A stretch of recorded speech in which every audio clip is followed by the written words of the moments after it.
ನಮಸ್ಕಾರ ರಿವ್ಯೂ ಚಾನಲ್ಗೆ ಸ್ವಾಗತ. ನಾನು ಸೌಖ್ಯ ಗಾಂವ್ಕರ್. ಪ್ರಭಾವಿ ನಾಯಕರೊಬ್ಬರು ಮತ್ತು ಪಕ್ಷವೊಂದು ಬಿಜೆಪಿ ತೆಕ್ಕೆಗೆ ಬೀಳಲಿದೆಯಾ?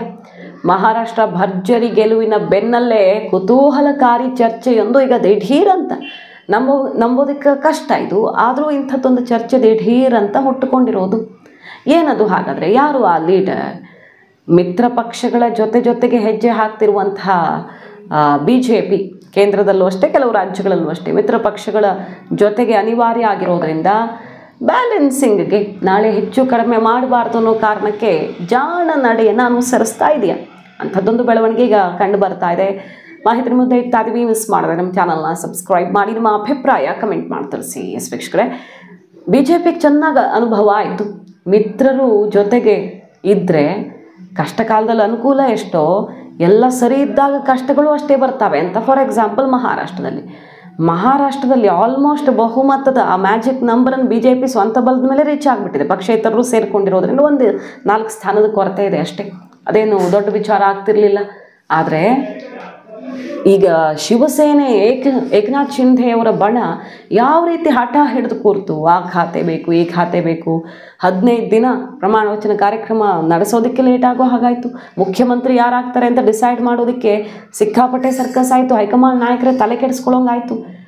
ಫಡ್ನವೀಸ್ ಅವರ ಪ್ರಭಾವದಿಂದ ಇಷ್ಟೆಲ್ಲ ಸೀಟ್ ಬಂದಿದೆ ಅನ್ನೋದನ್ನು ಒಪ್ಪಿಕೊಂಡಿದ್ರೂ ರಾಜ್ಯದಲ್ಲಿ ಮಹಾರಾಷ್ಟ್ರದಲ್ಲಿ CM ಸ್ಥಾನಕ್ಕೆ ಪಟ್ಟು ಹಿಡಿದು ಕೂತಿದ್ರು ಏಕನಾಥ್ ಶಿಂಧೆ. ಈಗ ಹೇಗೋ ಒಪ್ಕೊಂಡಿದ್ದಾರೆ. ಬಟ್ ಎಷ್ಟು ದಿನ? ನಾಳೆ ಏನಾದರೂ ಮುನಿಸು ಬರಬಹುದು. ಕೇಳಿದ ಖಾತೆ ಕೊಟ್ಟಿಲ್ಲ, ನೀವು ನಮ್ಮನ್ನು ಬಗ್ಸಿದ್ರಿ, ನಾವು NCP ಅಜಿತ್ ಪವಾರ್ ಬರೋಕೆಲ್ಲ ಒಪ್ಕೊಂಡ್ವಿ, ಅವಶ್ಯಕತೆ ಇಲ್ಲ ಅಂದ್ರೂ ಸೇರಿಸ್ಕೊಂಡ್ವಿ, ಇವತ್ತು ನಮಗೆ ಅನ್ಯಾಯ ಮಾಡಿದ್ರೆ ಇಂಥದ್ದೆಲ್ಲ ಎದ್ದಿದೆಯಲ್ಲ, ಮುಂದೆ ಯಾವತ್ತಾದ್ರೂ ಖಾತೆ ತೆಗಿಬಹುದು, ಹೆಚ್ಚು ಕಡಿಮೆ ಆಗಬಹುದು, ರಿಸ್ಕ್ ಇರುತ್ತೆ. ಹಾಗಾಗಿ ಚೆಕ್ ಮೇಟ್ ಇಟ್ರ ಅಮಿತ್ ಶಾ. ನೋಡಿ, ಕುತೂಹಲ ಕಾರಣ ಆಗಿದೆ ಈ ಬೆಳವಣಿಗೆ. ಉದ್ಧವ್ ಠಾಕ್ರೆ ಅವರ ಬಗ್ಗೆ ದೇವೇಂದ್ರ ಫಡ್ನವೀಸ್ ಅವರು ಆಡಿರೋ ಮಾತುಗಳು. ಒಂದು ಕಡೆ ಉದ್ಧವ್ ಠಾಕ್ರೆ ರಾಹುಲ್ ಗಾಂಧಿ ಬಗ್ಗೆ ಮುನಿಸ್ಕೊಂಡಿದ್ದಾರೆ. INDI ಕೂಟವನ್ನು ಬಿಡುವ ಮಾತುಗಳನ್ನು ಆಡ್ತಿದ್ದಾರೆ. ಇನ್ನು ಮುಂದೆ ಈ ಕೂಟದಲ್ಲಿ ಮುಂದುವರಿಯೋದ್ರಿಂದ ನಮಗೆ ಲಾಭಕ್ಕಿಂತ ನಷ್ಟವೇ ಜಾಸ್ತಿ ಅನ್ನೋದು ಪಕ್ಷದ ಕಾರ್ಯಕರ್ತರ ಅಭಿಪ್ರಾಯ. ಹಾಗಾಗಿ ಯೋಚನೆ ಮಾಡಿ ನಿರ್ಧಾರ ತಗೊಳ್ತೀವಿ ಅನ್ನುವಂಥ ಅಭಿಪ್ರಾಯ. ರಾಹುಲ್ ಗಾಂಧಿಯವರ ಭಾಷಣ, ಅದಾನಿ ಮತ್ತೊಂದು ಸಾವರ್ಕರ್ ಸ್ಟೇಟ್ಮೆಂಟ್ಗಳೇ ನಮಗೆ ಈ ಫಲಿತಾಂಶಕ್ಕೆ ಕಾರಣ ಆಯಿತು ಅನ್ನೋ ಆಕ್ರೋಶ ಎಲ್ಲ ಸ್ಫೋಟವಾಗಿದೆಯಲ್ಲ. ಸೊ ಅವ್ರ ಕೂಟದಿಂದ ಹೊರಬೀಳುವ ಸೂಚನೆ ಕೊಟ್ಟಿರೋ ಹೊತ್ತಲ್ಲೇ ದೇವೇಂದ್ರ ಫಡ್ನವೀಸ್ ಅವರು ಉದ್ಧವ್ ಠಾಕ್ರೆ ಅವರ DNA ಕೇಸರಿ ಇದೆ. ಅವರು ಪಾಪ ಕಷ್ಟಪಟ್ಟು ಅಲ್ಲಿ ರಾಜಕಾರಣಕ್ಕಾಗಿ CM ಪೋಸ್ಟ್ಗಾಗಿ ಒಲ್ಲದ ಮೈತ್ರಿಯನ್ನು ಮಾಡಿಕೊಂಡ್ರು. ಅಲ್ಲಿರೋರ್ಗೆ ಕಷ್ಟ ಆಗ್ತಿದೆ, ಪಕ್ಷದಲ್ಲಿ ಇರೋರಿಗೆ ಹಸಿರನ್ನು ಸುತ್ತಕೊಳ್ಳೋದು ಕಷ್ಟ ಆಗ್ತಿದೆ ಅನ್ನುವ ಅರ್ಥದ ಮಾತುಗಳನ್ನು ಆಡಿದ್ದಾರೆ.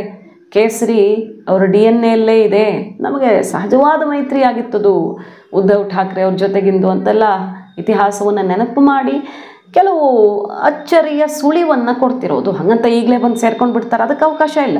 ಏಕನಾಥ್ ಶಿಂಧೆ ಬಣ ಒಪ್ಕೊಳ್ಳೋಕೆ ಸಾಧ್ಯವೇ ಇಲ್ಲ. ತಾವೇ ನಿಜವಾದ ಶಿವಸೇನೆ ಅಂತೆಲ್ಲ ಈ ಎಲೆಕ್ಷನಲ್ಲಿ ಭರ್ಜರಿಯಾಗಿ ಗೆದ್ದು ಅವರು ತೋರಿಸಿದ್ದಾರೆ.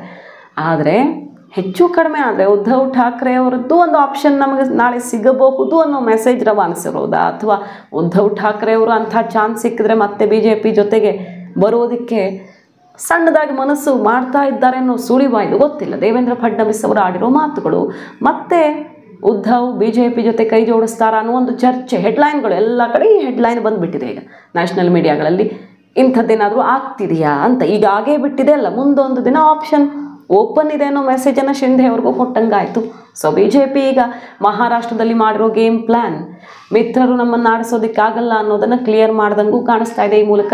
ಹಾಗೆ ಇನ್ನೂ ಒಂದು ದೊಡ್ಡ ಶಕ್ತಿ ನಮ್ಮ ಜೊತೆಗೆ ಮುಂದಿನ ದಿನಗಳಲ್ಲಿ ಬೇಕಾದರೂ ಬರಬಹುದು ಅನ್ನೋ ಮೆಸೇಜು ಪಾಸ್ ಆದಂಗೆ ಕಾಣಿಸ್ತಾ ಇದೆ. ಒಟ್ಟಿನಲ್ಲಿ ನಾವು ಅಧಿಕಾರ ಮಾಡೋಕೆ ಏನು ಸಮಸ್ಯೆ ಆಗಲ್ಲ ಅನ್ನೋದನ್ನು ಕ್ಲಿಯರ್ ಮಾಡ್ಕೊಳ್ತಿರೋ ಕಮಲ ಕಮಾಂಡ್. ಕಾದು ನೋಡೋಣ. ಮಾಹಿತಿ ನಿಮ್ಗೆ ಇಷ್ಟ ಆಗಿದ್ರೆ ಮಿಸ್ ಮಾಡ್ತಾರೆ ನಮ್ಮ ಚಾನಲ್ನ ಸಬ್ಸ್ಕ್ರೈಬ್ ಮಾಡಿ, ನಿಮ್ಮ ಅಭಿಪ್ರಾಯ ಕಮೆಂಟ್ ಮಾಡಿ ತಿಳಿಸಿ. Thank you.